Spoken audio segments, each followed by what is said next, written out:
Vale. Bueno, hemos llegado a la simulación de sistemas y hemos visto cómo simular este sistema de ecuaciones, ¿vale? En diferencias, que era la discretización del sistema continuo que venía de plantear las ecuaciones de Bernoulli y demás de lo que es el depósito. Bueno, pues por poner un ejemplo que podemos intuir lo que tenía que pasar porque lo hemos trabajado y demás. Ahora lo que os voy a comentar es cómo llevar a cabo la simulación del depósito de otra manera que también la trabajaremos, que será a través de una clase.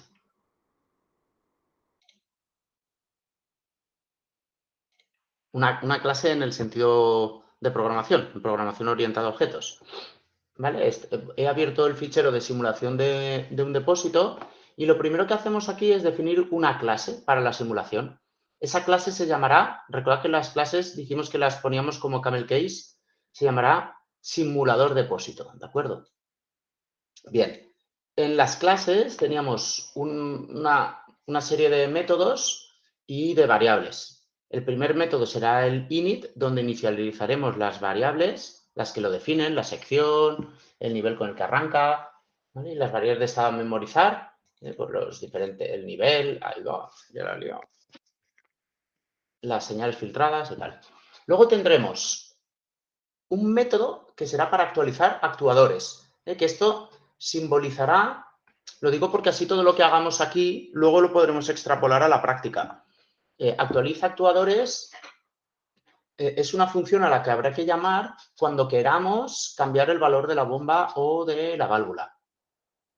Evoluciona nos permitirá ejecutar esa ecuación de simulación que hemos visto antes, que evolucionará solo un periodo de simulación, que en la práctica en el laboratorio eso no habrá ni que llamarlo. Eso será el mundo físico porque avanza el tiempo y punto, él solo evoluciona. Y la función leer sensores simbolizará la lectura de la medición que nos proporcionan los sensores. Bien. Ahí va, ahí hay una rata. Vale, entonces, fijaos, importamos la librería de NumPy, es la de cálculos numéricos y matrices, y la de las impresiones por pantalla, la del plot. Y definimos ahora la clase, simulador depósito.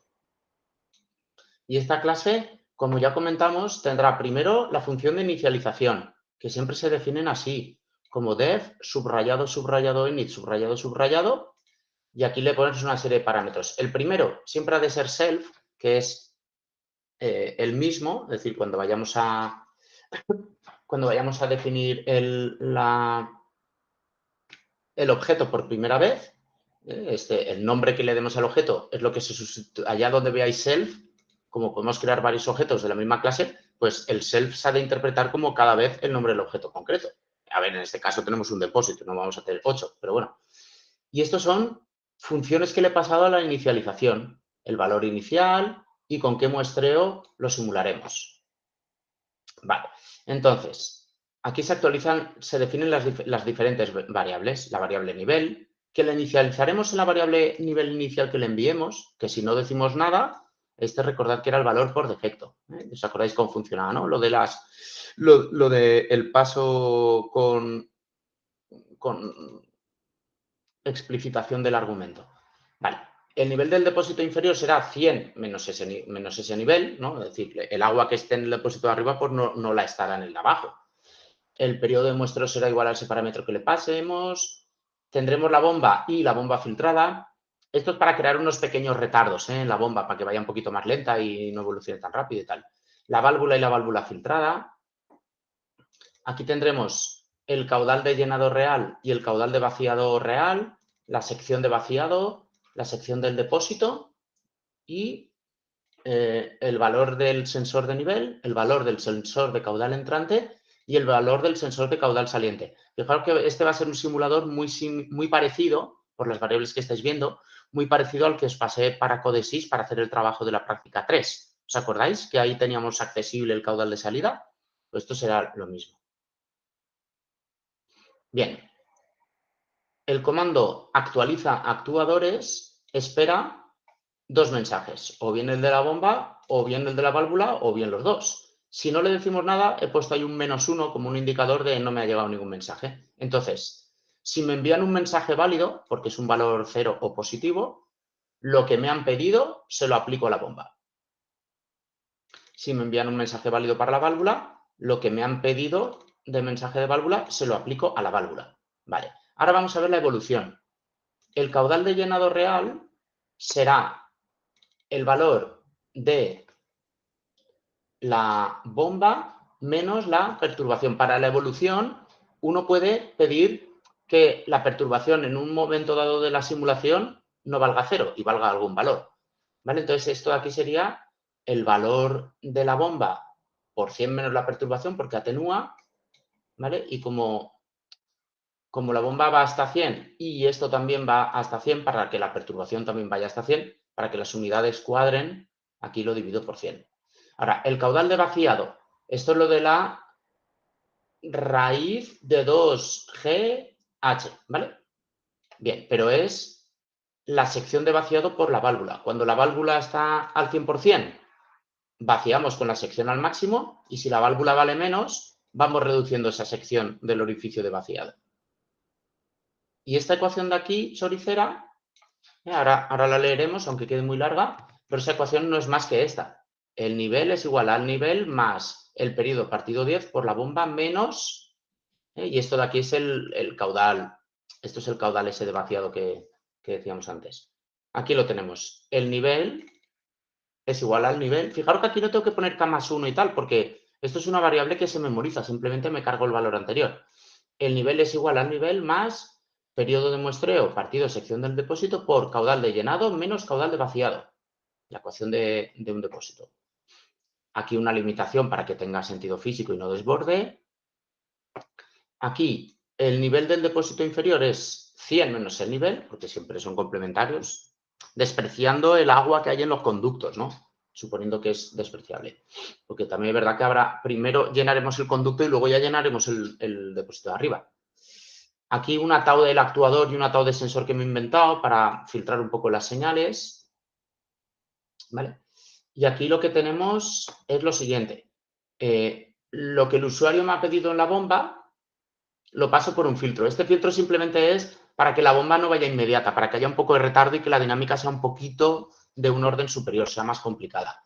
Y aquí tendríamos lo mismo para la válvula. ¿Os acordáis esto de 1 menos periodo partido tau y t partido tau? Antes lo hemos visto, la discretización de un sistema de primer orden. Luego tendríamos el sensor de caudal entrante, que sería lo mismo, el caudal de llenado, pero con cierto filtrado. Y aquí podríamos añadir incluso algo de ruido de medida, que no lo he puesto, pero bueno, ahí podríamos poner incluso algo de ruido de medida. Luego tendríamos aquí la función de lectura de sensores, donde le indicamos con un texto qué sensor queremos leer. Quiero leer el sensor de nivel, quiero leer el sensor de caudal entrante. ¿Vale? Y ahí, en la lectura, al sensor de nivel o de caudal, aquí es donde le hemos añadido, aquí es donde le he añadido el ruido de medida.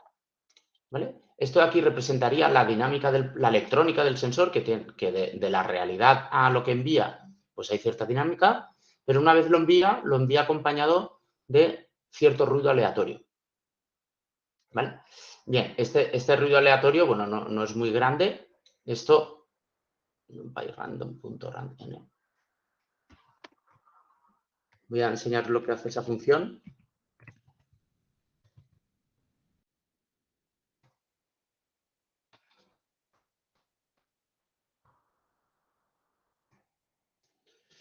Esta función, cuando le pasas un único parámetro, pues te pasa simplemente una única dimensión, o sea, solo te pasa un valor y lo que hace es que te devuelve una señal aleatoria de media 0 y varianza 1. ¿De acuerdo? Es decir, una señal de media 0 y varianza 1 es una señal que en general es una señal que en general entre el valor mínimo y el máximo que tiene vamos a estar hablando al 95% de entre -3 y 3. ¿De acuerdo? Si quisiéramos enviar toda una matriz de números aleatorios, pues pondríamos la primera dimensión, 2 filas, y la segunda, 4 columnas. Y te devolvería un array. Y fijaros el array que tiene doble corchete. ¿Vale? Es decir, ahí va, no, esto estaba aquí. Es decir, esto nos genera una señal que va de 0 a 1. Perdón, de 0 a 1. De menos 3 a 3. Para que no sea muy bestia, la he dividido por 10. Es decir, que es una señal que irá más o menos de menos 0,3 a 0,3. Es decir, no he puesto un ruido exagerado. ¿Vale? Y esto devolvería la lectura. Bueno, lo ejecutamos para que esté en memoria y que tengamos la clase guardada. Y ahora vamos a simular la evolución del depósito. Y si queremos modificar el valor de los actuadores, pues tenemos que poner depósito.actualiza, el mensaje que queramos para la bomba o la válvula, y para leer los sensores, pues habrá lo que hemos leído, pues depósito, leer sensores, tal. Vale, me creo un depósito, que será un objeto de la clase esta, que empieza con un nivel de 50 a mitad llenado y con un periodo de 0,02. Voy a simular 1000 muestras y me guardo un vector donde me guardaré los valores del nivel que voy obteniendo, donde me guardaré los valores de la bomba y donde me guardaré los valores de la válvula. Inicialmente todo a 0 y ahora arrancamos. Fijaros, en este caso, el for k in range fijaos que lo he hecho sin el 1,n. Es decir, k empieza en 0.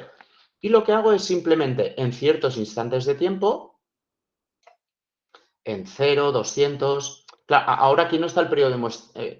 Para saber en segundos lo que significa, claro, si queréis saber en tiempo lo que significa, habría que hacer ahí... Ay, esperad un momento porque se me ha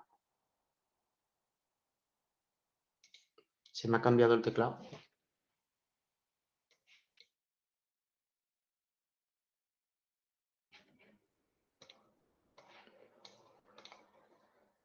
Vale. Entonces, esto pues sería 200 por 0,02, pues 4 segundos, ¿vale? A los 4 segundos, a los 8, tal, ¿vale? Cada 4 segundos, primero le pongo algo en la bomba, luego algo en la válvula, luego en la bomba, luego en la válvula, luego en la bomba. Y en cada muestra le pido al depósito que evolucione una muestra. Y al acabar, mido lo que dice el sensor de nivel. Y en un vector me voy guardando lo que he leído del nivel, lo que le he enviado a la bomba, que será lo que el depósito tiene guardado en ese momento, y lo que le he enviado a la válvula, ¿vale? Porque fijaros que la variable bomba y válvula no la he creado en ningún lado, ¿eh? Porque esto no es crear la variable mensaje bomba, esto significa que voy a una generación, a una llamada de función con paso explícito de argumentos, recordad, donde puedo enviarles solo uno y no todos. ¿Os acordáis de esa idea, no?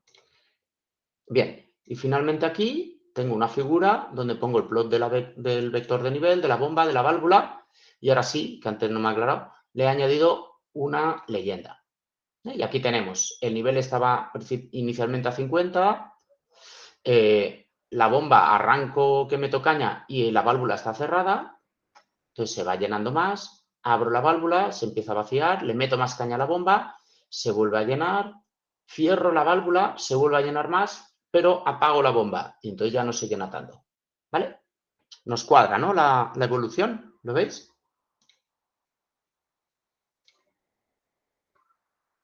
¿Todo bien? Que no estaba mirando si me habéis escrito. Vale. Ok. Bueno. Vamos a ver. Bueno,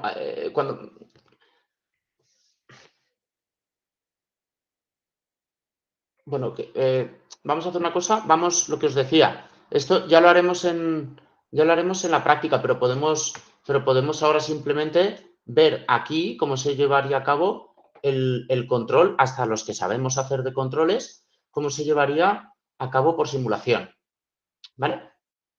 Bueno, vamos a hacer un ejemplo de tipo relé. Vuelvo a definir un depósito con este objeto. En verdad estaba definido arriba, pero bueno.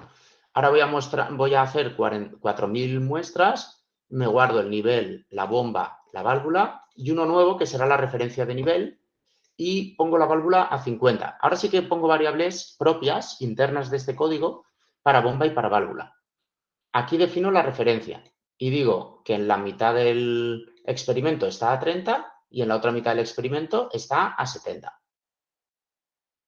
Leo el valor del nivel, calculo la acción de control y digo que si la referencia de nivel es mayor que el nivel, pongo la bomba a tope y si no la apago. Esto como lo que hicimos en C y como lo que hicimos en texto estructurado, solo que era en Python.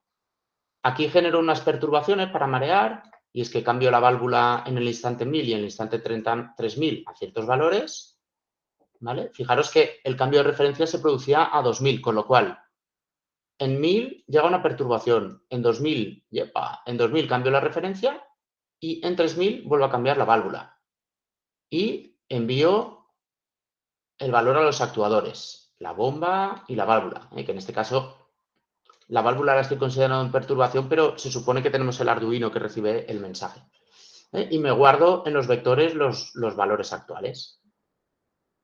Y ahora sí, simulo, que simular es esta línea de código. Vale, sacamos por pantalla este código y fijaros, pues aquí tenemos la referencia en rojo que nos habíamos planteado, la perturbación de la válvula que nos habíamos ido planteando y aquí está la acción de control con la bomba que se ha ido calculando, que va haciendo sus conmutaciones para que el nivel esté alrededor de la referencia. ¿De acuerdo? Bien, ahora vamos a ver cómo se haría un control de tipo PI en el depósito simulado. Cuando no simulemos, cuando vayamos al laboratorio el próximo día, esto se sustituirá por enviar, bueno, esto no habrá que ponerlo. Y esto en vez de actualizar actuadores será lo de write message por el Modbus. Y esto realmente será lo de leer el mensaje por el Modbus. ¿Esa idea la tenéis clara? Esto nos llegará por Modbus. Esto lo enviaremos por Modbus con las instrucciones que corresponda. Y esto no habrá que hacerlo. Y esto tampoco será un bucle for. Esto será una función que se ejecutará cada t segundos. ¿Esta idea la veis clara? ¿Sí? Me refiero que pensad que aquí estamos simulando, no es tiempo real. Vale. En el caso del control tipo PI, bueno, pues aquí lo mismo, he puesto una KPI y una TI que van, en fin, no vamos a darle vueltas a eso, porque no va de eso la práctica. Defino otro número diferente de muestras, el periodo de muestreo, defino con KPI y TI, defino Q sub I para el término integral, vector de nivel, bomba, válvula y referencia como antes. Me creo la variable tiempo, que antes no me la he creado, y esto se hace con aRange. aRange, esto no es como el range de Python, es decir, hay que ir con ojo. Range es una función propia de Python, que te hace un rango de números enteros, empezando por el 0 hasta el número que le indiques ahí, a no ser que pongas 2,n, por ejemplo, que entonces empieza en el 2 en vez de en el 0. No hay que confundirlo con esto. Esto es de NumPy, del Numerical Python, con una A delante. Y lo que hace es generar de aquí a aquí, fijaros, este es el número de muestras y este es el periodo de muestreo, con lo cual este es el tiempo total de simulación en segundos. Y aquí le pongo el paso con el cual ha de generar el vector, que es t sub s, que t sub s es un número en coma flotante, no es un número entero. Fijaros la diferencia que hay con esto, que son solo números enteros. Vale, así tendré la variable tiempo para luego hacer las representaciones temporales. ¿Por qué? Porque en este de aquí, fijaros que el 4000, este 4000 de antes, claro que solo hacíamos plot del vector. Entonces esto es la componente del vector, es decir, el número de muestra, no el tiempo en segundos. Vale, sin embargo aquí te subí, ahora sí que son segundos, en fin. Ahora ya hemos añadido la parte temporal. Genero una referencia como la de antes, genero una perturbación como la de antes y ahora ya vamos al código. Primero leo los sensores, calculo la acción de control y luego envío la acción de control. Esto es lo mismo que antes. Y ahora vamos a ver el código. I igual a I más Q sub I por el error. ¿Vale? La implementación clásica del término integral. y igual a I más Q sub I por el error, donde Q sub I es K sub P, K sub P partido T sub I por el periodo, o K sub I, recordad que esto era K sub I por el periodo. Y la acción de control es igual a K sub P por el error más el término integral. Ahora, si saturo, si la acción de control se pasa de largo, pues la limito a su valor máximo y hago la antigüedad de cálculo hacia atrás. ¿Os acordáis el otro día en la presentación en inglés que os pregunté ¿qué otra manera habría de hacer el antigüedad? Y os dije lo del backwards calculation. Era esto, lo de lo que habíamos sumado se resta. Pero bueno, que lo contestó, de hecho, Miguel, ¿no? Creo, y lo contestó bien. ¿Vale? A esto me refiero. Y lo mismo si satura por abajo. Bueno, y con esto, que aquí tenemos los plots y tal, con esto tendríamos una evolución del PID como esta. Aquí tengo la referencia y entonces, bueno, la acción de control primero satura, esto evoluciona. Como hay ruido de medida, fijaros, por cierto, igual, un momentito.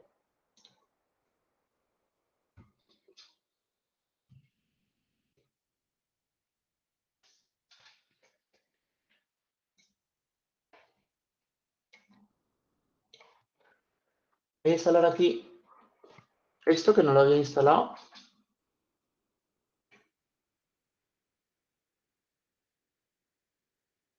A ver.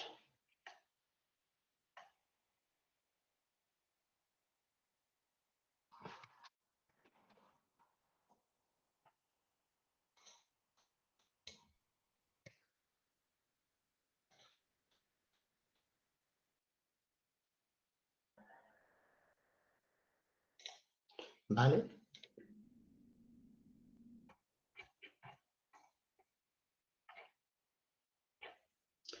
Un segundín, solo... Es que justo ahora interesa lo de poder hacer zoom.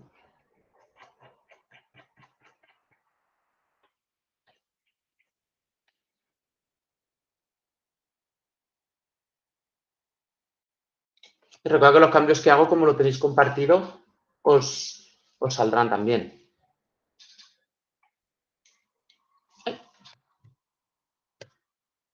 Ah, que tengo que importarlo, ¿no?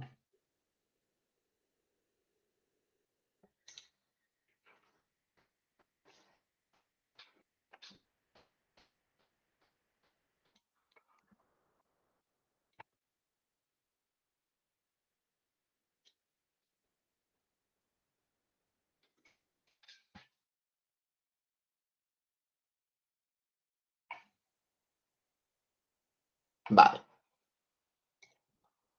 Vale, entonces fijaros, aquí podemos ver la evolución y fijaros como el ruido de medida, que en teoría era pequeñín, pero no es despreciable, bueno, pues el ruido de medida pues genera que el actuador, fijaros, esto es el ruido de medida y mirad lo que provoca en el actuador para la KP que hemos puesto. Fijaos que como la KP es de 10,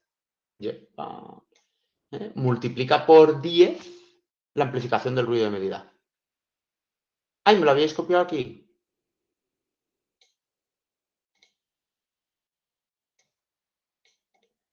Vale. Gracias. Bueno, pues hasta aquí. Vale, hasta aquí. Ahora seguiremos con esto de aquí. Seguimos con la teoría. Bueno, vamos a ver. Vamos a hacer un pequeño resumen de lo que hemos visto hasta ahora para ponerle pegas y entender que necesitamos otras herramientas. Vamos a ver. Esto que hemos hecho está bien para simular. ¿Esto dónde se utiliza? Bueno, pues se utiliza para lo que se conocen hoy en día como gemelos digitales, que uno tiene un sistema en el ordenador que imita lo que está pasando en la planta solo con unas pocas mediciones y tal. Sirve también para videojuegos, lo típico de una pelota que la ves que bota como si fuera la gravedad de verdad, ¿no? No ves que haga cosas raras, pues bueno, eso es porque han implementado detrás las ecuaciones físicas dinámicas, la ecuación diferencial discretizada del sistema y al resultado de esa ecuación diferencial, la variable de altura es lo que le asignan a el dibujito de la pelota de tenis a qué altura ha de estar. Y lo mismo para un tiro parabólico, en fin. Simplemente simular en videojuegos, sobre todo, que son movimientos mecánicos, ¿no? Es visual, suele ser eso, pero puede existir también para temperatura, para fluidos, etc. Ahora bien, vamos a ponerle pegas a esto, ¿vale? La mayoría de sistemas físicos en industria son de tiempo continuo, las señales son continuas. Su comportamiento se modela mediante ecuaciones diferenciales, pero en la práctica es muy complicado obtener las ecuaciones diferenciales. Fijaros, aquí para simular el depósito hemos hecho barbaridades, pues que lo que dice la bomba es lo que es el caudal de entrada directamente, lo que dice la válvula simplemente lo multiplica la sección, bueno, y ahí en verdad pasan muchos más fenómenos, los engranajes, el servomotor, la válvula por dentro no tenemos ni idea cómo va evolucionando la sección, ¿vale? Vale, y en caso de obtenerlas, es muy probable que el modelo sea no lineal, como nos ha pasado con el depósito. Un modelo lineal sería de la forma como esta que tenéis aquí, aunque aún así siempre se puede llevar a cabo la linealización, eso que habíamos dicho, vale. Existen sistemas discretos puros, donde el tiempo solo tiene sentido de forma discreta, con números enteros, y las señales son discretas, de tipo U sub K y sub K. Ejemplo, la bolsa, alumnos matriculados, lo que pasa en una pandemia cada día, cuando dan el parte al final del día de hospitalizados y tal. Los sistemas continuos, cuando interaccionan con un ordenador, que es lo que se conoce también control automático, sistemas ciberfísicos, se ven como un sistema discreto, a periodos de sub S. La discretización es el hecho de pasar de un modelo continuo a uno discreto y en el caso de una ecuación sencilla de primer orden hemos visto cómo se haría con esta cosa de aquí y en el caso de sistemas lineales sí que existe el concepto del modelo equivalente, que eso lo generaba el comando sample system, pero bueno, solo para sistemas lineales. Para sistemas lineales continuos se puede aplicar la transformada de Laplace. Recordad, la derivada era S, la derivada segunda era S cuadrado, el integrador era 1 partido S. Y simplemente había que hacer estas traducciones. Aplicando la transformada de Laplace se obtiene la función de transferencia, que tenía esta pinta. Y, por ejemplo, un ejemplo como este, llegamos a esta función de transferencia y con esa función de transferencia se puede hacer inmediatamente la simulación ante entradas con nombre propio, como respuesta ante escalón, respuesta a impulso, aunque también se puede incluso ante entradas raras, forzadas, definiendo el vector de las entradas como va cambiando a lo largo del tiempo. Pero eso sí, para un sistema puramente lineal. Yepa. Para sistemas lineales discretos se podía aplicar la transformada en Z y era que el operador de la transformada en Z lo que tenía de curioso era que los periodos adelantados se traducían en Z, los atrasados en Z a la menos 1, dos periodos por Z a la menos 2, y lo mismo, podíamos obtener una función de transferencia discreta que era en Z en vez de en S y tenía una pinta como esta, y lo mismo, podemos simular ante escalón, ante impulso o ante algún tipo de entrada forzada, pero solo simulando linealmente. Simulación de sistemas discretos en general, ya sean lineales o no lineales, con un bucle for y con entradas arbitrarias. Para sistemas continuos, discretizamos. Y la iteración general para la simulación, para una ecuación de diferencias como esta, era lo que habíamos dicho de for k in range de 1, por ejemplo, a n-1 o a la muestra que queráis. Hay que fijarse en el inicio y el fin del bucle para que existan todos los elementos. Es decir, si aquí me parece un yk menos 1, esto ha de empezar en 1, porque así el 1 menos 1 dará 0. Y eso existirá. Pero yo no puedo empezar en 0, porque si no me saldría i de 0 menos 1. Y la posición menos 1, eso ya no es una posición del vector. ¿Vale? Bien, lo otro es que se podían correr los índices al gusto, hacia adelante o hacia atrás, para que lo representemos como más a gusto nos encontremos. Problema principal de la simulación, que hay que tener un modelo. Vale. Podemos hacerlo con las ecuaciones de la física que hemos visto antes, pero suele ser una locura en un sistema real. Y entonces lo que se suele llevar a cabo es un procedimiento de identificación para obtener un modelo. Identificación de sistemas continuos lineales. Hay que proponer una estructura y estudiar la respuesta real ante escalón y calcular K y tau tomando mediciones. Identificación de sistemas discretos lineales. Hay que proponer un orden del sistema y una ecuación en diferencias, recoger datos históricos y hacer una regresión lineal, que es lo que vamos a ver ahora. Pero antes de ver esto, no quiero dejar pasar la oportunidad de ver en Python cómo sería la identificación de sistemas continuos. Que en la asignatura de tercero lo hacíamos con el apoyo de una herramienta Java que se os dio ya hecha, y quiero que veáis ahora una herramienta que no vamos a entrar en el detalle de algunas funciones porque ya las veremos, pero vamos a ver una herramienta que nos permite llevar a cabo esa identificación.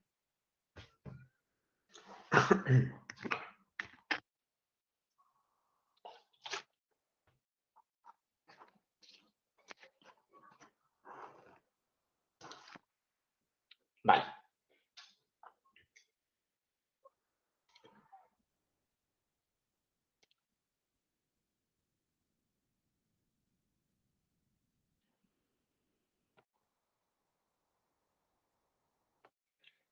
Ay, pero no, lo dejaré. No, no lo vamos a hacer. Porque tiene que ver con la práctica que nos hemos saltado y lo haremos para la práctica que nos hemos saltado. Mejor. Sí, sí, sí, sí. Lo haremos para la práctica que nos hemos saltado. No, no he dicho nada. Vamos a la identificación de sistemas discretos. Bien. Ahí va. Se me ha hecho pequeño ahora.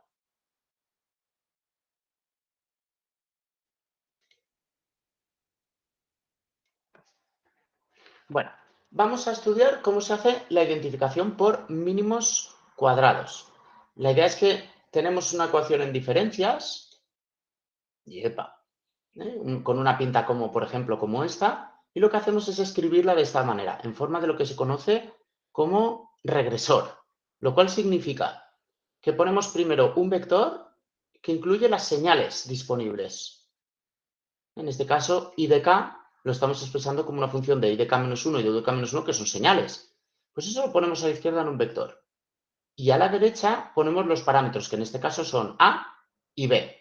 Bueno, aquí como he puesto un signo menos, que no tendría por qué haberlo puesto, pues está puesto. Esto me queda ahí. Y aquí pongo A y B. Y la pregunta es, ¿puedo yo obtener A y B, que son los parámetros de mi modelo discreto?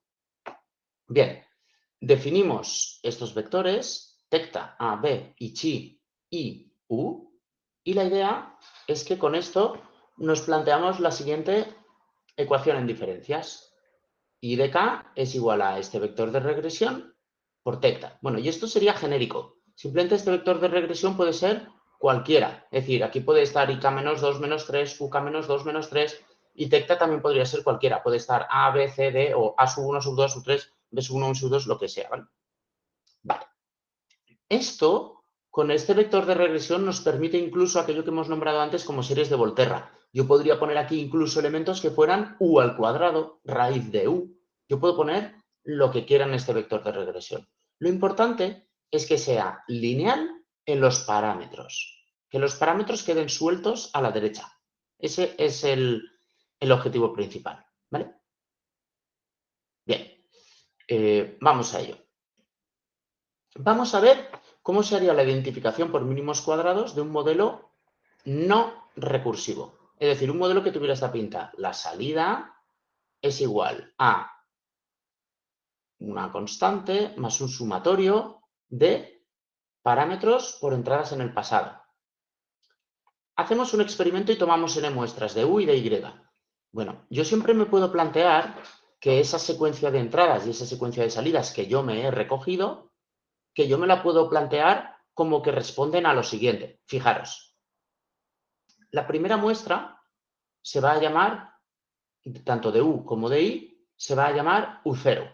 La siguiente U1, la siguiente U2. Claro, entonces, si esto va desde igual a 1 hasta n, yo lo que puedo llegar a representar es, en primer lugar, la muestra y igual a n. Las anteriores no, porque las anteriores, si la k vale n, fijaros que cuando esto vale cuando esto vale n en el sumatorio, es decir, la i esta lo sustituís por n, para k igual a n tengo u sub n menos n, que es 0.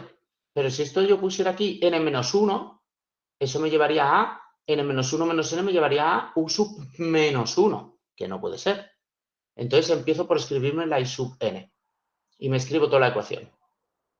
Y la siguiente.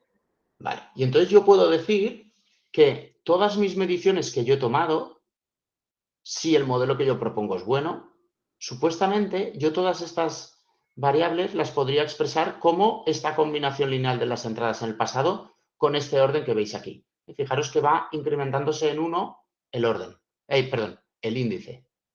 ¿Vale?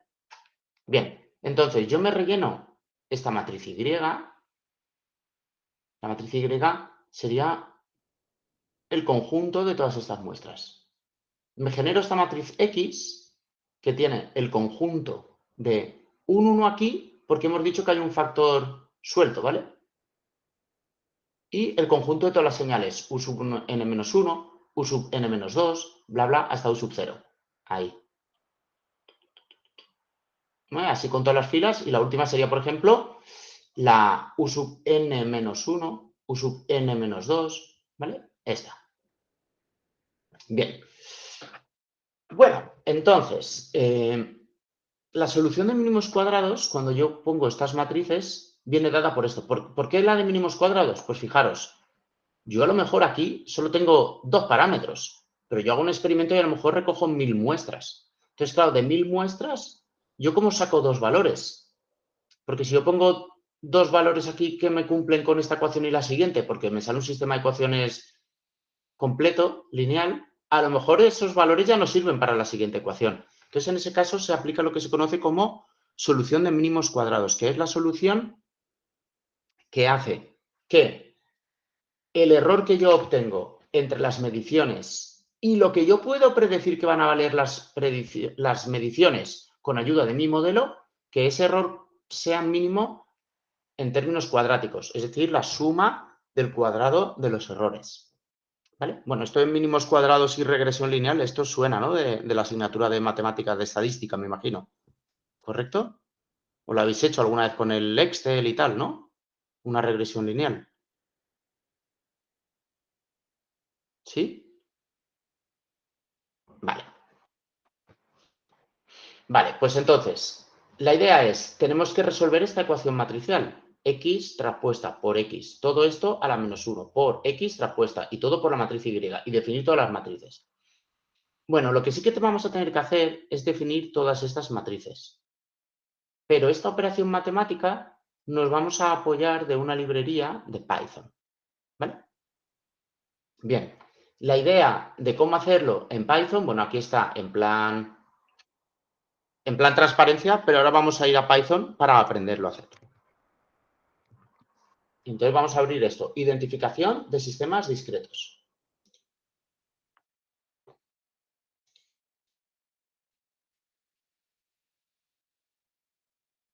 Bien, el punto de partida es un conjunto de datos recogidos. Y tenemos la secuencia. Estas llaves significa secuencia de valores. Pues desde la U sub 0 hasta la U sub n-1, bueno, o sub n datos, ¿no? Del 0 al n-1 son n, está bien. ¿Vale? Y concretamente os propongo este conjunto de datos, ¿vale? El que sea, porque lo he copiado ya, lo he puesto ahí a mano tal cual, ¿vale? Bien, tenemos este conjunto de datos y lo primero que vamos a hacer es mostrarlo por pantalla. Para definir el conjunto de datos, recordad np.array y dentro con corchete y comas. np.array con paréntesis delante y detrás y corchete y comas para el vector. Y hacemos el plot y le ponemos etiquetas y mostramos la leyenda. Por cierto, fijaros otra manera de gastar la leyenda. Mirad aquí cómo lo he puesto. Cuando hago el plot, le añado una etiqueta e incluso le pongo qué marcador si quiero bolitas. Y aquí le digo, sácame la leyenda. Antes lo hemos hecho de otra manera. Hemos puesto el plot a saco y luego hemos puesto leyenda y hemos puesto un vector de las leyendas. Como habían 1, 2, 3 y 4 plots, las leyendas las hemos puesto en ese orden. 1, 2, 3 y 4 con comas. Esto es otra manera de hacerlo. Vale. Y representamos en función del número de los datos, ¿vale? Aunque ponga decimales, estos son números enteros. Vale, pintamos tanto la U como la I en función de K. ¿Vale? Y ahí lo tenemos. Vale. Por cierto, podemos aprovechar aquí a lo mejor y volver a poner este tipo de cosas que se ve más bonito, ¿no?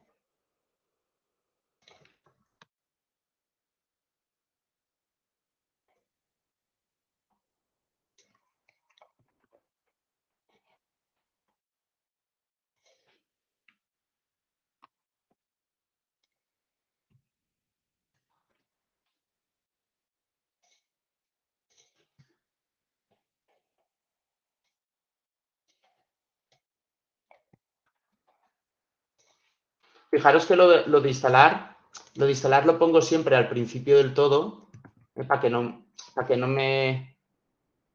Para hacerlo solo una vez y así lo borro y no me queda tan feo el cuaderno. ¿Me seguís la idea? Porque si no sé... que esto que tiene... Es que pensad que esto va a internet, descarga algo, en fin, hace cosas, rolleras. Vale. Bueno, pues con el display este se ve más bonito, ¿vale? Ahí lo tenemos. Bien. Entonces, ahora vamos a plantear, como hemos comentado, la identificación de un modelo no recursivo. Es decir, un modelo que tenga esta pinta. Una constante, bueno, A o lo que sea, por B por U sub K menos 1, U sub K menos 2, U sub K menos 3, etcétera, etcétera, ¿vale? Este sumatorio, por si no lo veis claro, lo que viene a decir es esto.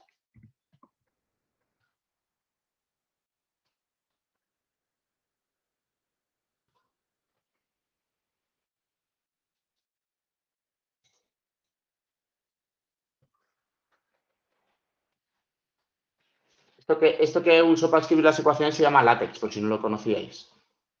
Vale.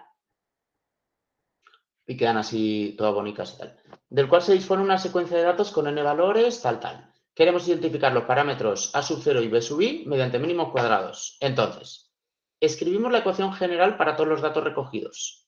Esto que hay aquí, esto que estáis viendo aquí, es la representación ya matricial de esta idea de aquí, ¿vale? Pero ya matricialmente. Esta ecuación es reescribir como tal y la solución de mínimos cuadrados es tal, ¿vale? Que se obtiene con tal.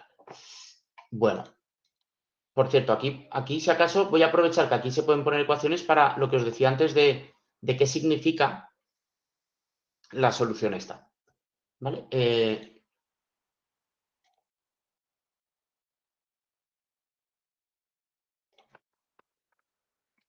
Vale, esta solución es la que minimiza el error de predicción. Es decir, la que consigue minimizar y menos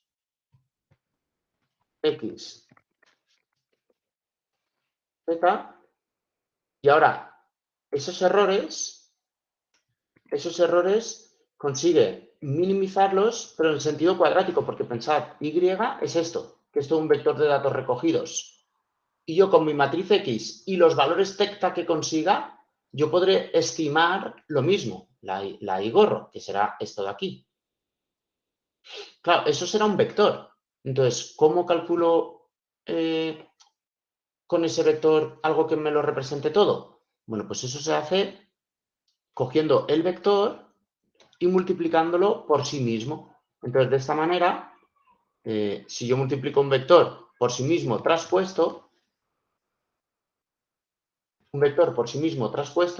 lo que hago es sumar todos los elementos al cuadrado. Es decir, esto es lo mismo que minimizar así.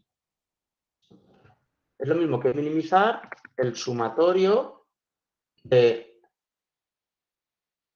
n, vamos a llamar j, desde j igual a n hasta n menos 1,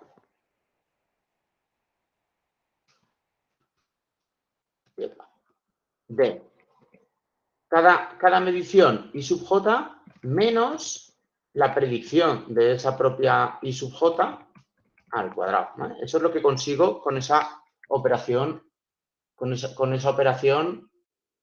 ¿vale?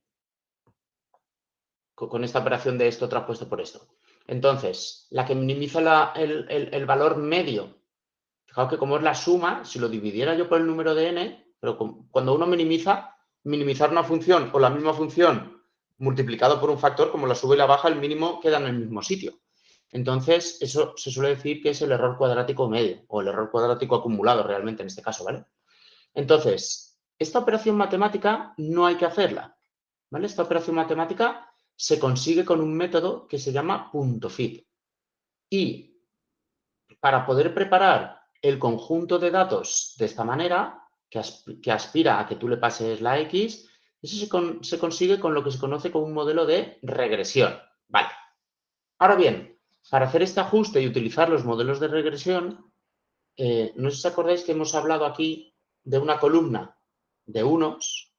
Hemos hablado de una columna de unos. Bueno, pues resulta que esta técnica que vamos a usar te permite que no tengas que hacerlo de los unos a mano y lo hace él por ti.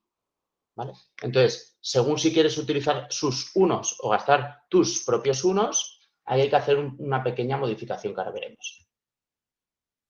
Aquí, por ejemplo, cargamos la librería, ¿vale? Que esta es la librería típica de Machine Learning. Se llama SK, aprendizaje científico. Esto es como si fuera de científico o algo de esto, y Learn de aprendizaje. Vamos a aprender modelos lineales y dentro de eso vamos a importar los objetos de tipo regresión lineal. Entonces, miramos cuánto miden los datos. Len te saca el tamaño de un vector. Len, como en MATLAB es length, ¿no?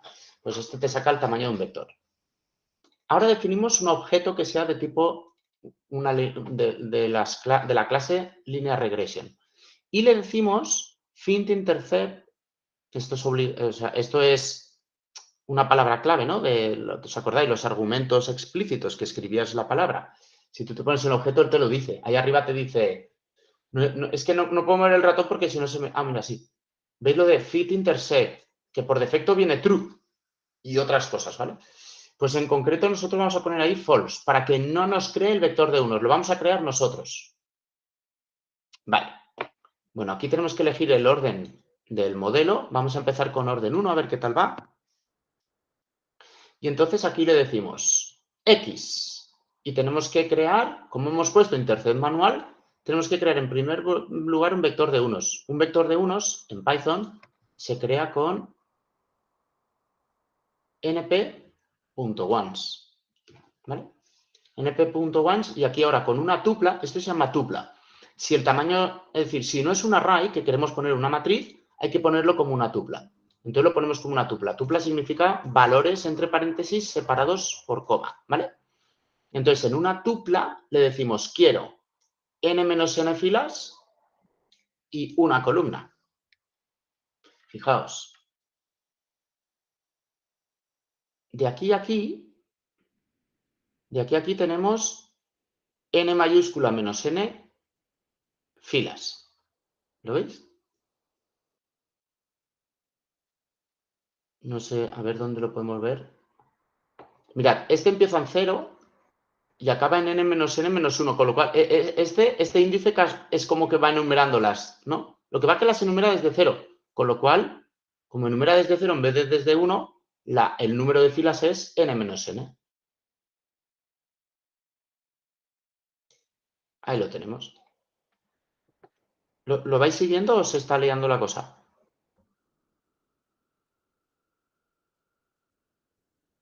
¿No me decís nada?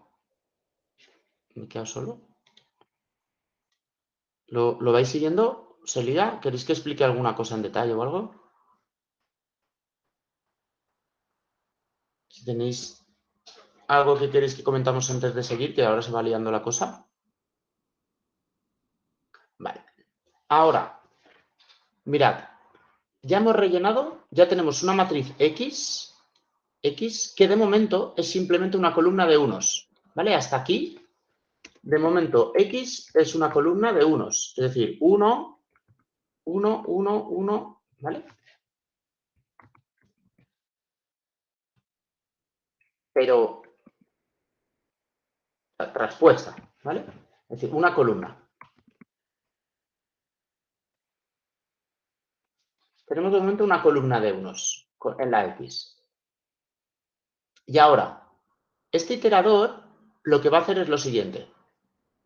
Con este iterador vamos a ir rellenando cada una de las siguientes columnas a la derecha, ¿vale?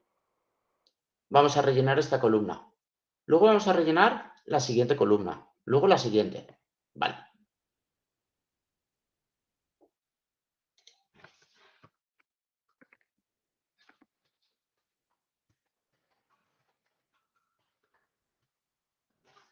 lo cual, el número de columna, fijaros, que va a ir en el range de n. Esto significa que i empieza en 0 y acaba en n-1. Es decir,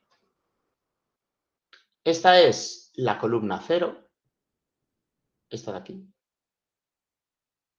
y esta es la columna n-1, ¿de acuerdo?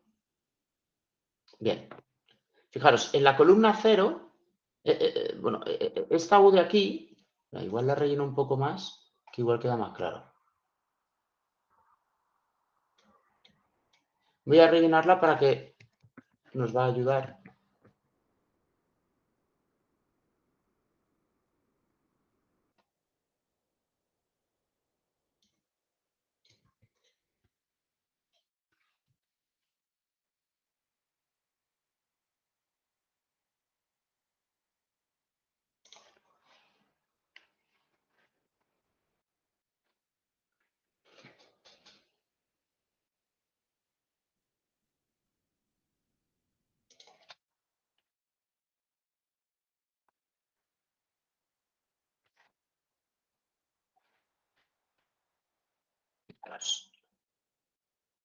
En la columna hemos dicho de nombrarlas desde la 0 hasta la n-1. Entonces, en la columna 0, fijaros que empiezo en n-1 y acabo en n-2, ¿vale?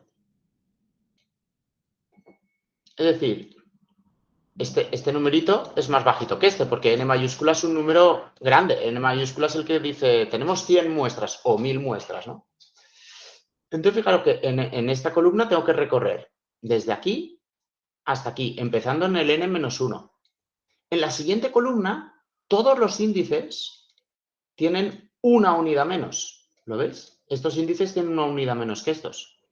En la siguiente tendrán 2 unidades menos. En la siguiente 3 unidades menos. Con lo cual, es justo, el número de unidades menos es igual al índice de columna. Esta es la columna 0, la 1, la 2.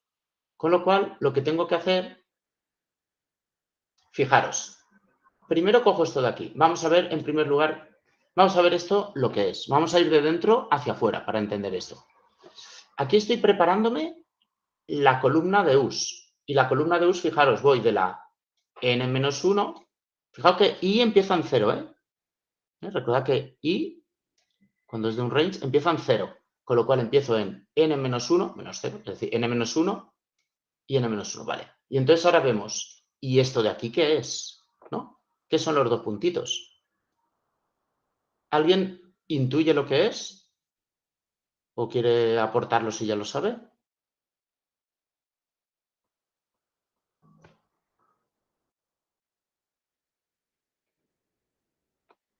Vamos a ver.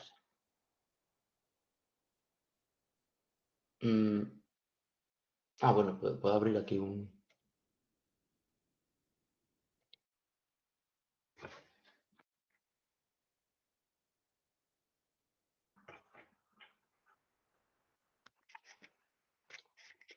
Puedo trabajar en Google Colab, no me falta que abra el Spider que me petará todo.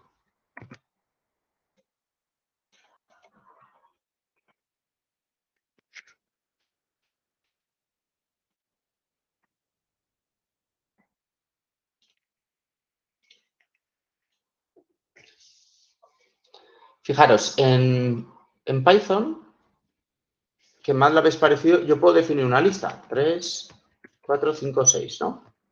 ¿Vale? Bien. Entonces, si yo ahora quiero...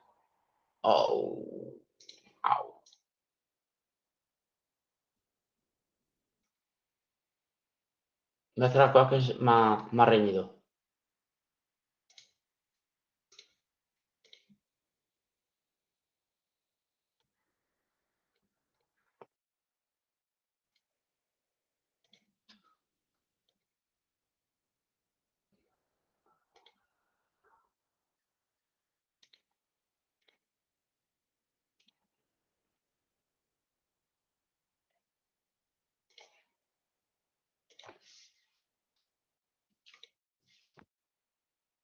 Más reñido.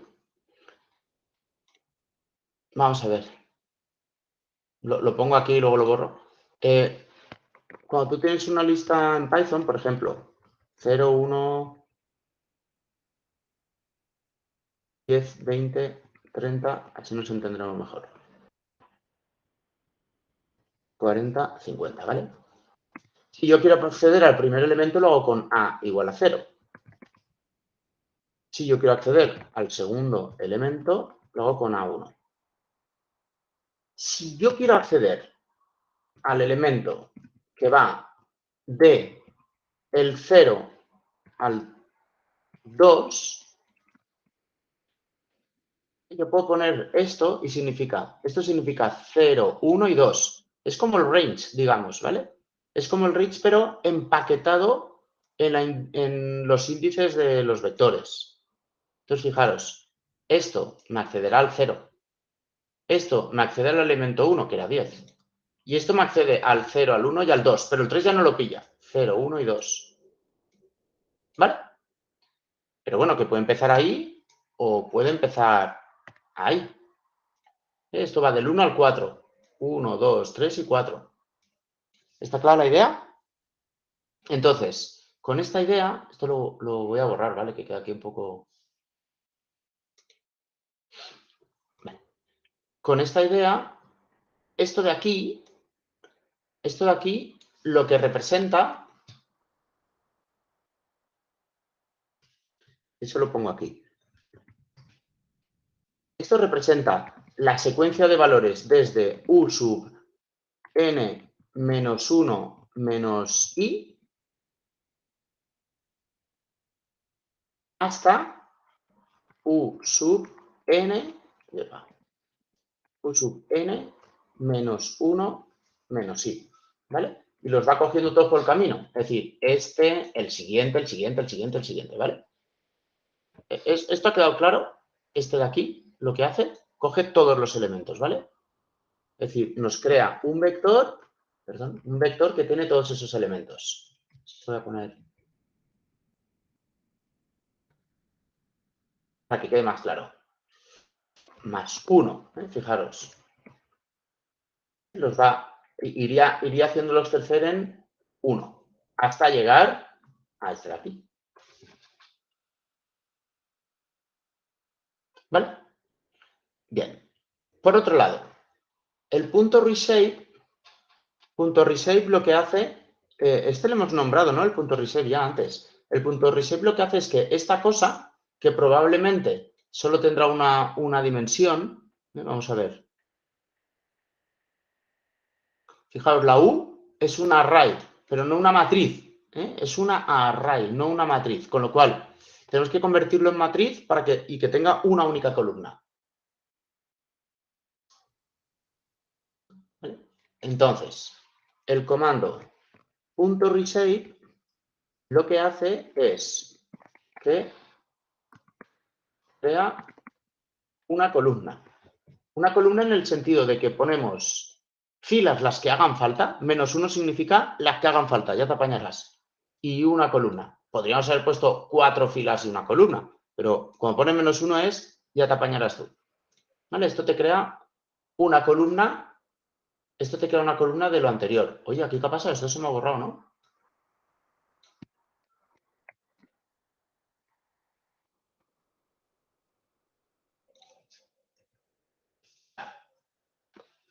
¿Esto ya está claro? Vale, por otra parte, ¿qué es lo que hace nphstack? Bueno, pues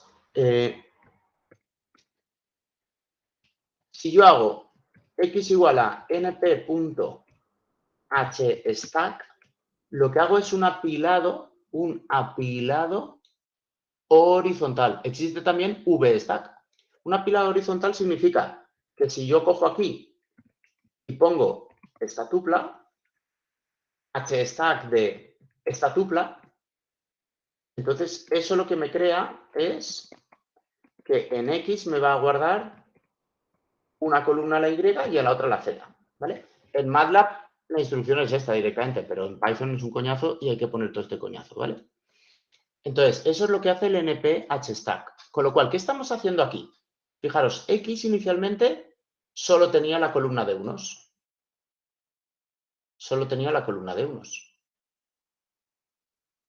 X, que de momento solo tiene la columna de unos, cogemos y a la derecha le ponemos una columna con todas las U's, con todas estas U's.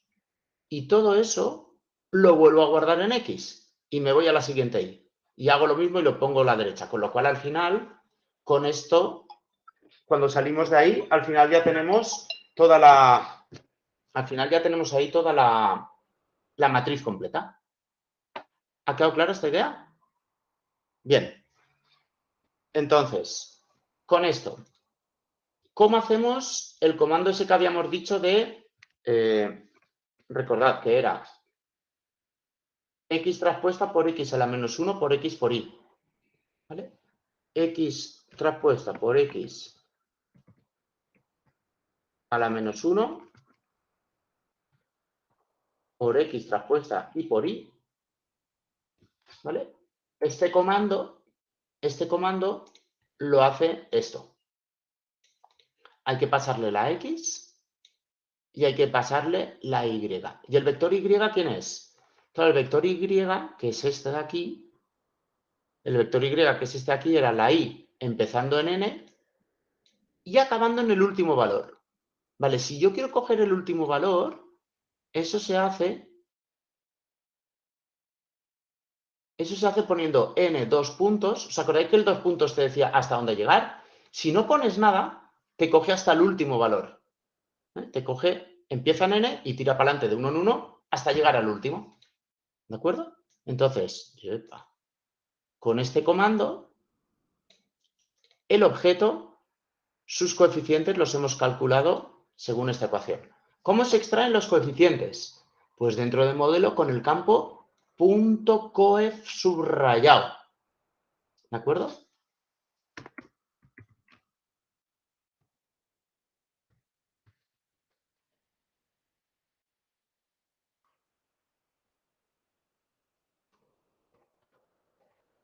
Ahí es donde está tecta. Con lo cual, ya tenemos tecta. Ahora, ¿cómo se hace una predicción? Una vez yo ya tengo tecta, la predicción de la salida la hago con la matriz X que me he creado multiplicado por tecta. Y así yo podré ver cuánto vale la Y estimada. Eso se hace con el comando predict. Predict simplemente hace esto de aquí. Ahí, bueno, lo he escrito al revés. Hemos quedado que era X por tecta. ¿Vale? Entonces, la tecta estimada,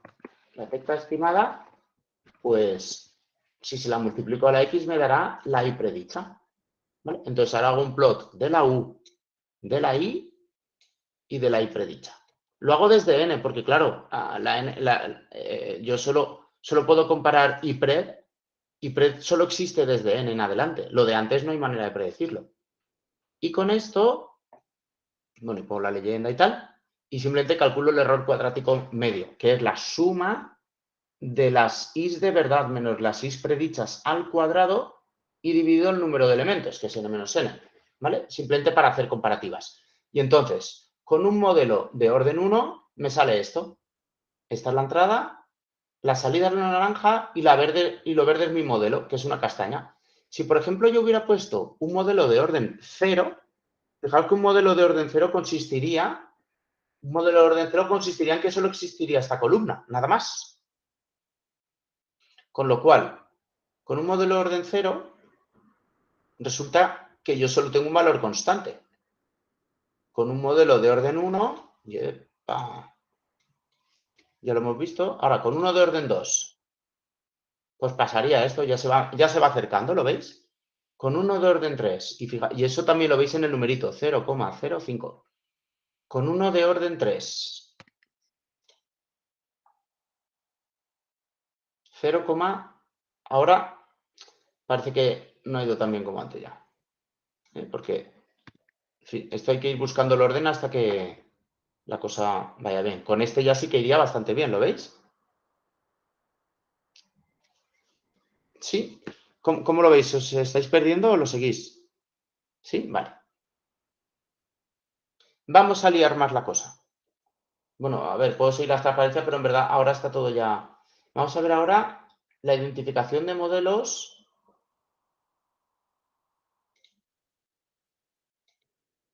en este caso ahora, recursivos, ¿vale? Imaginaos el caso más sencillo, que solo y dependa de y anterior, solamente. Pues cogeríamos todas las i's, toda la x y tendríamos aquí que ahora x está conformada por i's y por u's, las dos cosas. ¿Vale? Bueno, pues sería simplemente que ahora hay que crearse esta matriz X que incluye la medición Y. ¿Vale? Bueno, vamos a ello. Fijaros. Bueno, una vez hemos visto esto, vamos a seguir con el depósito, ¿vale? Así lo vamos aplicando al depósito. Simulación, control tipo relé, todo esto ya lo habíamos visto. Control tipo PI.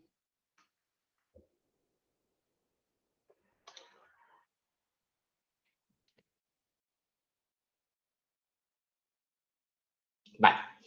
Por cierto, para identificar, una de las cosas que estamos obligados a hacer es excitarlo. Se tienen que ver movimientos. Si no hay, no hay nada que. Si no hay, no hay nada que cuadrar, ¿vale? Entonces, excitamos moviendo el valor de la bomba al sistema, aplicándole cambios en la bomba al sistema y recogiendo el nivel de agua del depósito. Con la válvula fija, por ejemplo, a 50. No creamos un objeto con un nivel inicial de 50, le ponemos 100 muestras y nos vamos a guardar el nivel, la bomba, la válvula, pongo la válvula 50, le meto la válvula en ese valor y ya no la voy a cambiar, porque como estoy excitando la válvula no la voy a cambiar porque solo quiero saber cómo evoluciona en función de la bomba. Pongo bomba 50 y ahora cada 20 muestras voy poniendo valores aleatorios en la bomba. 50, 90, 100, 18, 0. Voy probando cosas. Y le envío ese mensaje a la bomba, evoluciono porque estamos en simulación. Recordad que esto en la práctica, en lugar de un bucle for, será algo temporizado y esto no habrá que hacerlo porque la propia realidad ya lo hará. Medimos el nivel accediendo a los sensores y me guardo todo esto. ¿Vale? Y bueno, y lo saco por pantalla. Y esto me lleva a esta evolución. Tengo aquí la bomba, el volumen iba subiendo, le meto más caña a la bomba, sube más, la subo más, ahí aún subirá un poquito más rápido, la bajo, entonces deja de llenar, la vuelvo a bajar, ¿vale? Bien. Y vamos a probar ahí la identificación de un modelo no recursivo para la bomba. Entonces, me guardo el vector de valores. Fijaos que aquí me he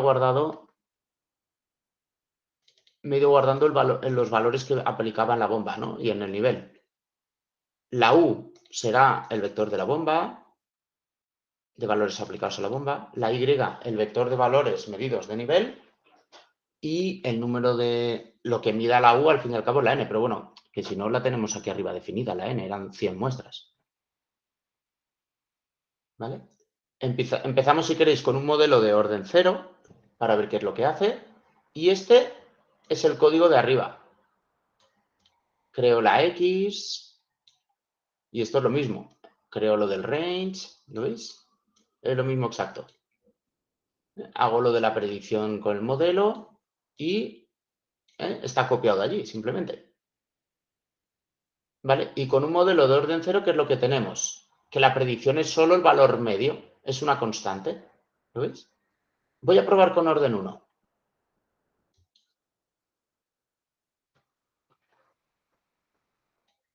Probamos con orden 1 y con orden 1, bueno, no se parecen nada, ¿lo veis? Bueno, pues habría... Por cierto, podemos también calcular el error cuadrático medio, estoy pensando así. Así podemos ir entendiendo cómo va de bien.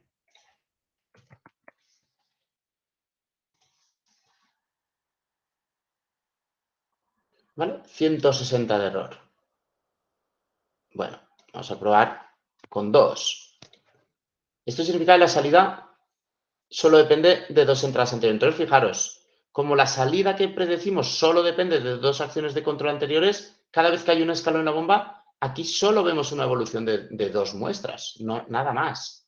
Entonces, estos tipos de modelos requieren mucho orden, mucho orden. Fijaros, orden 5, pero claro, sigue sin ir. Nos tenemos que ir a órdenes de tipo 20, pero ojo, porque solo habían 100 muestras.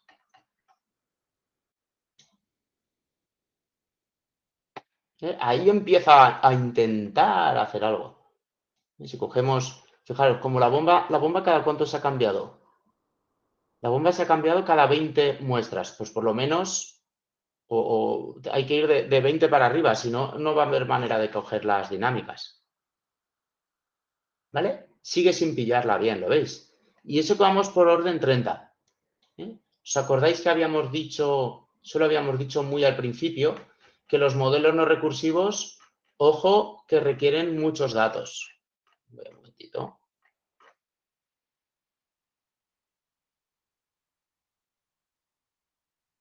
Hemos dicho modelos de respuesta, modelos no recurrentes, orden muy elevado, porque necesitan memorizar todas las entradas para tener sentido. Pues eso es lo que nos está pasando, ¿vale? Hasta que no le enchufamos ahí algo seriote, no es capaz de modelarlo bien. Ahí ahora empezaba a modelarlo bien, ¿lo veis? Ahora. Vale. Bueno, pues vamos ahora a modelos recursivos. Los modelos recursivos, la identificación de un modelo recursivo de esta forma, la idea es la misma, solo que fijaros, ahora tenemos a sub 0 como parámetro y tenemos los a sub b de la recursividad y los b sub i de las entradas. Con lo cual, a sub 0, los a sub i's y los b's de la entrada. Entonces, ahora tenemos que rellenar la matriz X de antes con unos como antes, pero también con la propia salida del sistema y con la entrada. Estos son mediciones de sensores y esto también. Vale, entonces esta ecuación, que ya sabéis, lo mismo de antes, la podemos reescribir así y tal, en fin, esto es lo mismo exacto. Y simplemente lo único que cambia, fijaros, es que me creo el vector X y ahora le empaqueto. Primero hago un for completo, hasta que no acabo este for no sigo, hago un for completo añadiéndole los vectores de Y, uno al lado del otro, hacia la derecha. Y cuando acabo, hago este otro bucle for, donde voy añadiendo hacia la derecha los vectores de la U.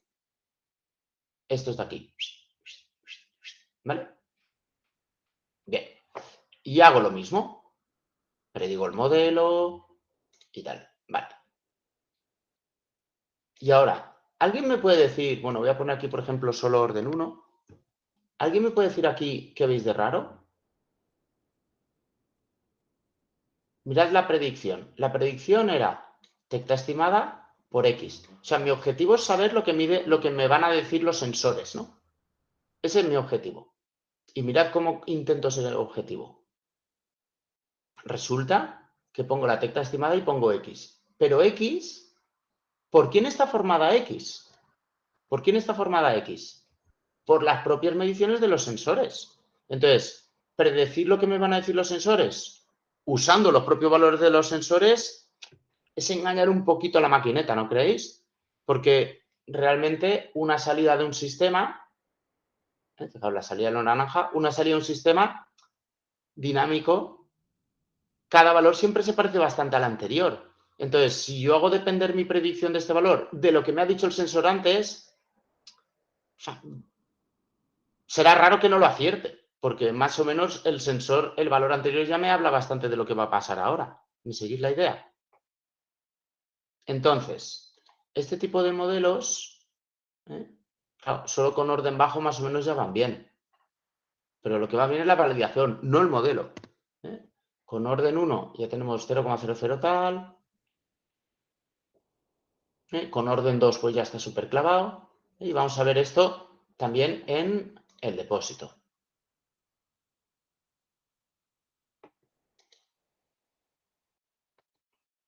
La misma idea, tal cual, en el depósito. Voy a empezar con orden 1 y luego con orden 2.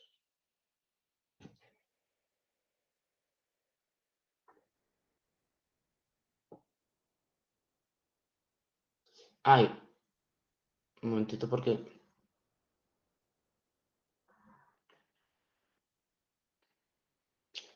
Vale,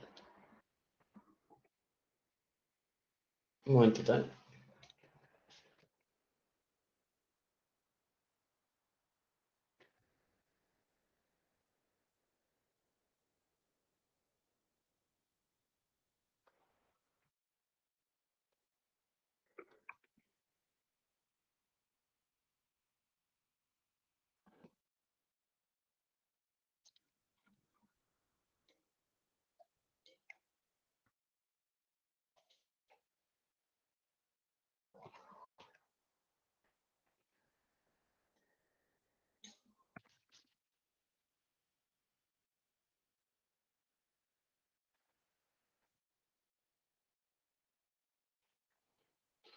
Vale, aquí tenemos lo mismo que hemos dicho antes, ¿vale? El sistema de orden 1 y las predicciones usando las propias mediciones. Y ahí lo que vemos, por cierto, voy a poner, si nos importa un momentito, voy a poner eso que se ve mejor la respuesta, porque con lo otro es que se ve un poco, se ve muy borrosa. Bueno, a ponerlo, lo dejo puesto para otro día ya.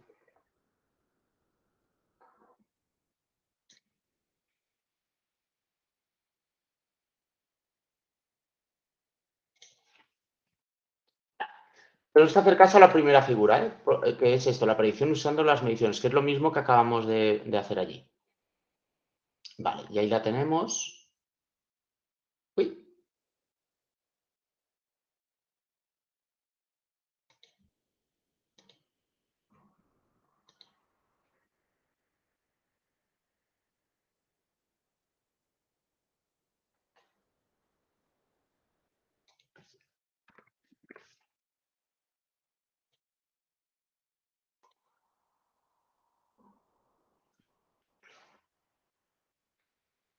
perdonad que es que no sé qué está pasando, pero me está reventando una figura.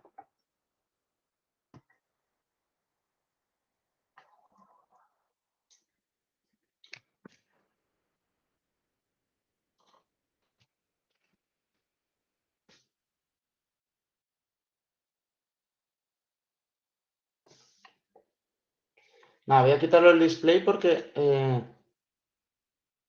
no, ya sé, voy a poner esto en otro texto.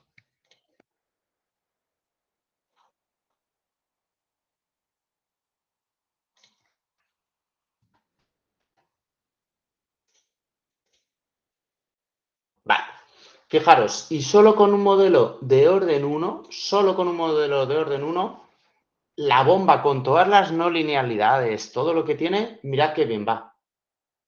¿Vale? Es el concepto que comentaba antes, que es que esto está viciado. Está viciado porque estamos utilizando las propias mediciones, ¿vale? Y eso, pues no está bien. No está bien porque si queremos predecir deberíamos hacer uso solo. Oye, ¿desde qué he puesto esto? En el display este se me está trastornando. No sé qué está pasando aquí. Vale, ahora ya va.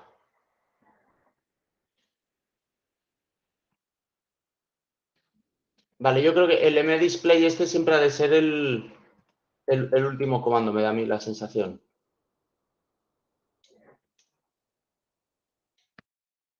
Bueno, vamos a seguir. Entonces, como eso está viciado, la validación del modelo recursivo debería ser de la siguiente forma. Uno debería predecir, a ver, uno debería predecir la salida utilizando las propias predicciones de la salida, no las mediciones de los sensores. ¿Vale?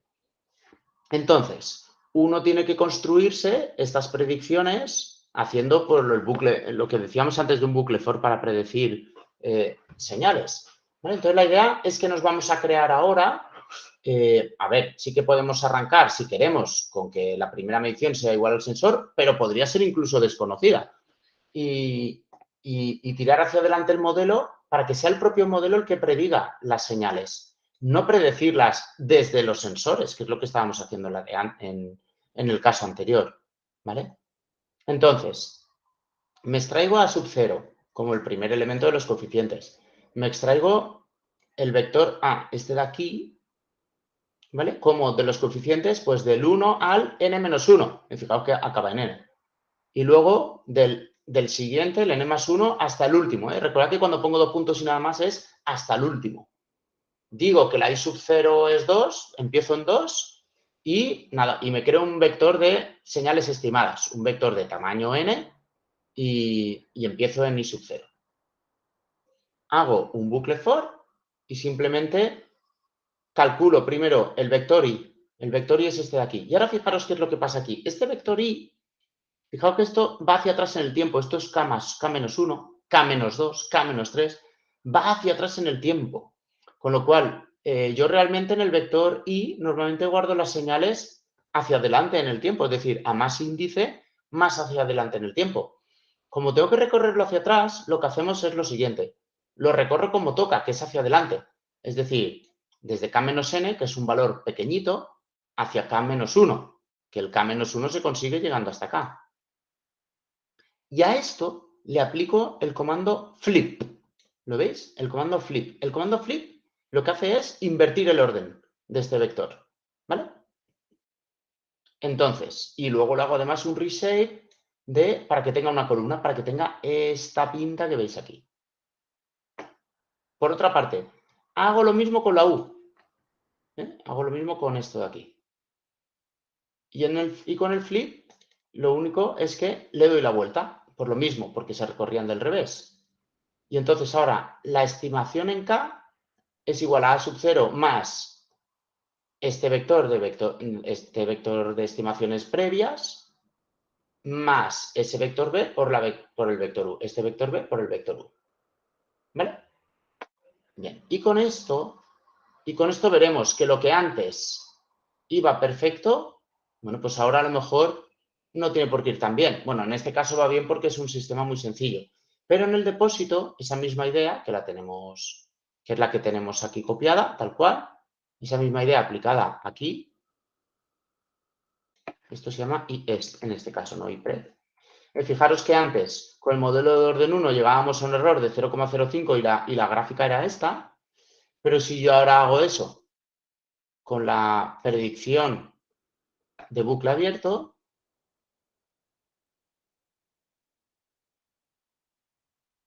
¿qué pasa?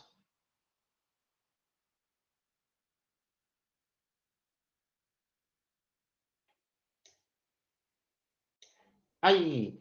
Que uno mide más que el otro. Vamos a ver.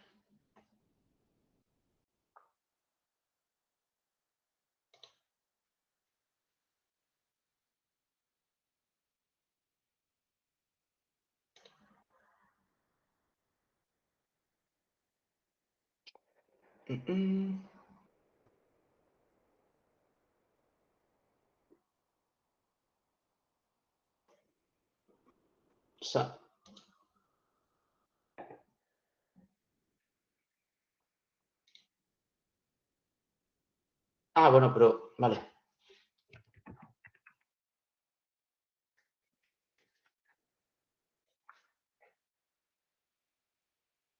Vale, ya ahí lo tenemos, ¿vale? ¿Veis cómo ahora sí que tiene error? Antes casi no tenía error y la realidad es que ese modelo no es suficiente para predecir hacia adelante. De hecho, fijaros que como el modelo, la verde, como es solo de orden 1, mirad qué cuadriculado es. No tiene tanta curvita. O sea que tendríamos que probar con otro orden 2, por ejemplo, pero la validación hay que hacerla con esto de aquí. Por eso antes estaba todo el código junto, ¿vale? Pero bueno. Y ahora, bueno, ya empieza a tener más curvita, pero todavía no es suficiente. Que necesitamos más orden. Por ejemplo, orden 3.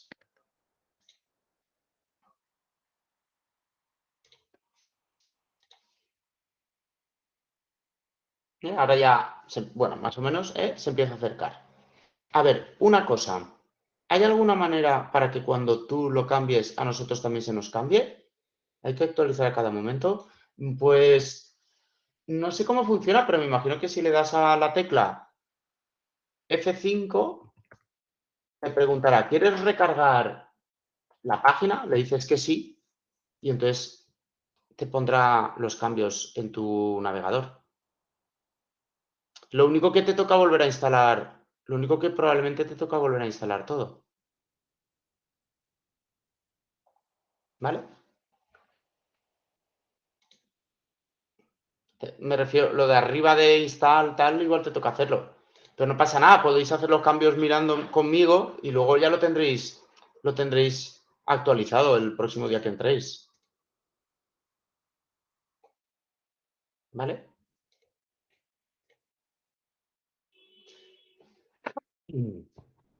Bueno, pues porque seguir un poco con lo de la identificación que estamos viendo aquí, vamos a ver ahora la validación mediante espacio de estados. Bueno, este modelo de aquí lo podemos pasar a forma de espacio de estados con estas matrices que tenemos aquí, ¿vale? Y bueno, simplemente se trataría de montarnos estas matrices a partir de los vectores anteriores, ¿vale? Que simplemente es con otra vez un hstack, con una transposición, pero bueno, esto creo que ya demasiado. Chicos, yo estoy pensando que vamos a verlo en el... Hasta donde tenía planificado, así, igual es que he corrido mucho, pero hasta donde tenía planificado que viéramos era más o menos hasta aquí. Lo digo por si queréis que... Porque ahora pensad que el viernes hemos dicho de no dar clase, ¿vale? Y volveremos el lunes de luego de Madalena. Así que, ¿qué os parece si hoy cortamos ya? ¿Vale? Y lo dejamos aquí para no ver más cosas, que creo que hemos visto bastantes, no sé cómo lo veis. Tenéis código ya bastante para practicar e ir pensando que tenemos que retomar el lunes de Madalena y mezclarlo con el código que se comunica con el Modbus para ir al control predictivo. A ver, una de las cosas que podemos adelantar, esto lo podemos adelantar porque va aparte. ¿Qué es esto? La optimización con restricciones. ¿Vamos a comentar esto? Esto sí que lo podemos comentar, creo. Son simplemente unas funciones que el próximo día gastaremos y las podemos comentar. Simplemente que cuando queréis llevar a cabo la minimización de una función, obtener el óptimo, minimizar una función que depende de x, ¿vale? Eso se puede hacer con la función minimize. Por ejemplo, quiero minimizar el valor absoluto de 4 variables que se suman en... Perdón. Quiero minimizar la suma de 4 variables en valor absoluto. Bueno, pues hay una herramienta que se llama scipy.optimize minimize, ¿vale? Que funciona de esta manera. Devuélveme el resultado de minimizar la función f de x, empezando con este valor inicial a ver si este ya sirve, y con este método de optimización. ¿Vale? Esto es el método de optimización, no vamos ni a entrar, nos lo copiamos ya. Simplemente hay que llamar a la minimización de la función. Vale, y ahora la función, ¿cómo se define? Pues simplemente tenemos que definir una función que devuelva el cálculo. La función en este caso es, cuando le enviemos aquí x, nos tiene que volver la suma del valor absoluto del vector x. Entonces, empezáis con un valor cualquiera, el que sea, y luego la solución en sí, la x óptima, se obtiene con el resultado punto x. Y la función evaluada en el x óptimo se obtiene con la resolución punto fun, ¿vale? Y si hacéis esto viene ya cargado por defecto, no hay que instalar nada. Eso te devuelve los valores, hay que le llamado x óptima.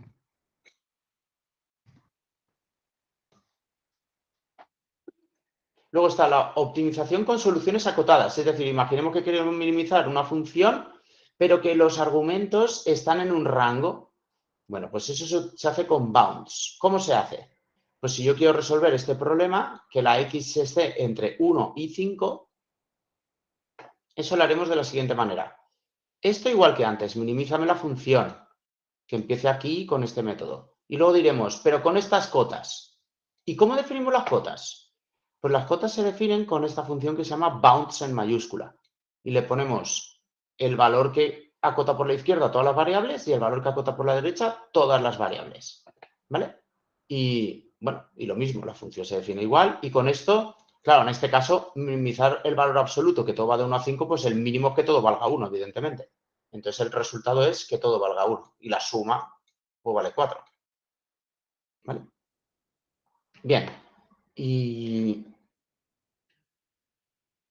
bueno, es que para lo que queda, ahora sí que se empieza a volver a liar. Optimización paramétrica. Esto es porque a veces tu función de X a lo mejor no la puedes definir solo de X, sino también de otras variables, por el motivo que sea. No solo de las variables de decisión que estás buscando, sino otras que cada vez cambian su valor.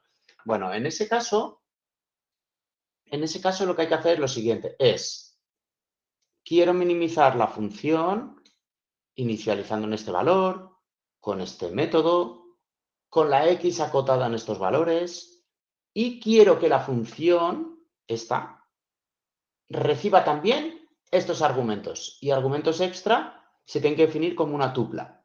Y esa tupla ha de ser la misma que te aparezca aquí luego de la X. Y entonces tú ya haces tu cálculo que tendrá la X, el primer parámetro extra, el segundo parámetro extra y devuelves el valor. Bounds igual que antes, el valor inicial igual que antes. Y luego omega y zeta estas valdrán lo que tengan que valer, cada vez una cosa. ¿Vale? Bueno, por otro lado, esos argumentos también se pueden pasar como puntero.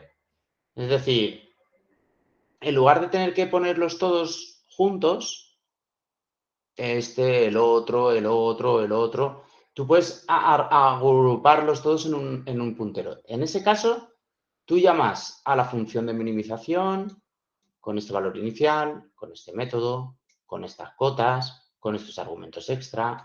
Los argumentos extra se definen exactamente igual. Todo esto es lo mismo, bounds, tal. Y lo único que ocurre es que aquí en la función pones asterisco argumentos. Y dentro de la función los extraes. El primer argumento era W y el segundo argumento era la Z. Vale.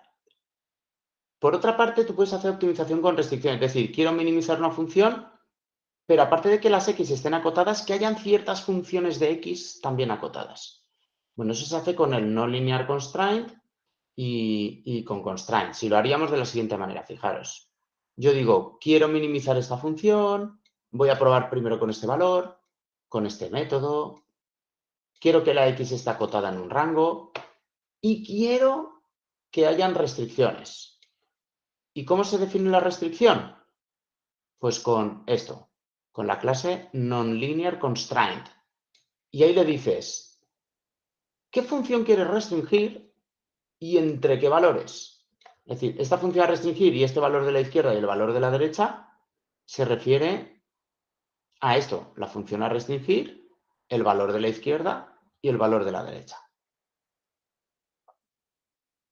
Y entonces, bueno, pues nos creamos la función restringir, perdón.